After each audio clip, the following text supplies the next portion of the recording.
یار ایک بات سوچنے والی ہے کہ ہم کسی کا سفیر نکالیں، ان ملکوں کو اور ان ملک کی عوام کو یا ان ملک کی ریاستوں کو اتنی غیرت آ جائے کہ وہ ہم سے تعلقات توڑ دیں، تو انہوں نے تو ہمارے آقا و مولا صلی اللہ علیہ وسلم کی گستاخی کی ہے۔ ہم میں ابھی تک وہ بات نہیں آئی، وہ ایمان کا جذبہ نہیں آیا کہ ہم ان کے سفیر کو یہاں سے نکال سکیں، اس ڈر سے کہ وہ آگے سے یہ کر دیں گے۔ وہ بے خوف ہیں کہ آپ آگے سے کچھ نہیں کریں گے۔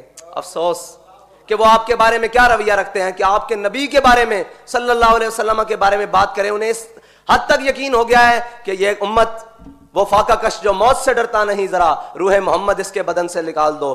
تو حضور کی امت تو حضور سے آج بھی پیار کرتی ہے۔ انہیں آپ کے بارے میں کتنی غلط فہمی ہے، آپ کے حکمرانوں کے بارے میں کتنی بڑی ایک یقین ہو چکا ہے کہ ہم جو بھی کریں گے ان کو کوئی اثر نہیں ہوگا، اور آپ کے حکمران اس بات سے ڈر رہے ہیں کہ ہم ایک سفیر کو نکال دیں گے تو وہ ہمارے ساتھ تجارتی تعلقات منعقد کر دیں گے۔ آپ بتائیں 18 سالہ بچے ہمارے جا کر کیسے قبروں میں لیٹ سکتے؟ جرم کیا تھا کہ حضور کی ختم نبوت کا نعرہ کیوں لگا؟ تاجدار ختم نبوت،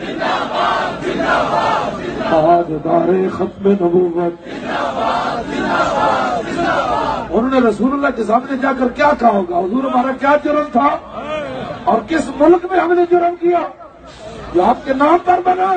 اسلام آ جائے جلیا کسی کی ضرورت ہے بیک وقت 3 طلاقاں دے کڑی نو، جناب جہیز تے بھی قبضہ کر لوے، جناب سورے نو کہے مینوں پہلے موٹر سائیکل دیتی نے ہن گڈی لے دو، نہیں تے کڑی نو کٹ کے کٹ دے، جا پیو کول پیسے لیا، ایہو جہاں نو لمیا ایہو جہاں پاوا اسلام۔